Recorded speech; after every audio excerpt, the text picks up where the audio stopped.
couple other things to mention here before we move on are things called simulations and surveys. These are usually considered observational studies. They're specific kinds, where for simulations, what we're doing is trying to represent a situation that it might be difficult, impossible, or unethical to look at in real life with real people, as it were, or real things. For example, it would be perhaps more effective, but also incredibly unethical to check the effects of car crashes on children by actually crashing cars with kids in them. So instead, we thankfully have crash test dummies to do the job for us there. We simulate the effects of the car crash.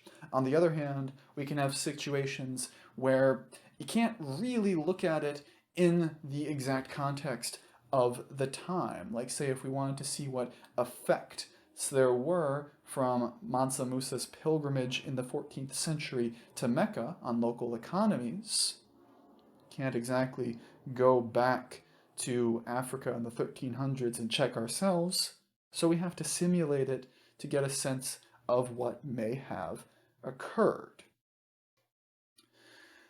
On the other hand, for surveys, what we're looking at are getting responses from a population by directly asking them questions.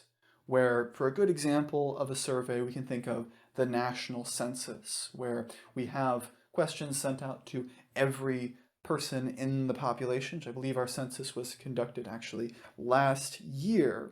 But when we're talking about this, it's important to bear in mind the potential effects of bias. And in this sense, when we're talking about bias, we're not necessarily saying that there's an influence in one direction or another specifically. We're just saying that there is an influence away from an answer that would be most accurate or correct to the situation.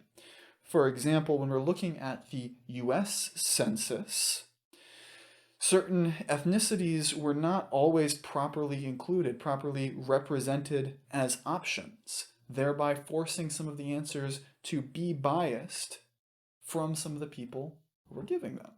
That certain people could not accurately represent themselves on the census, and therefore they gave biased responses.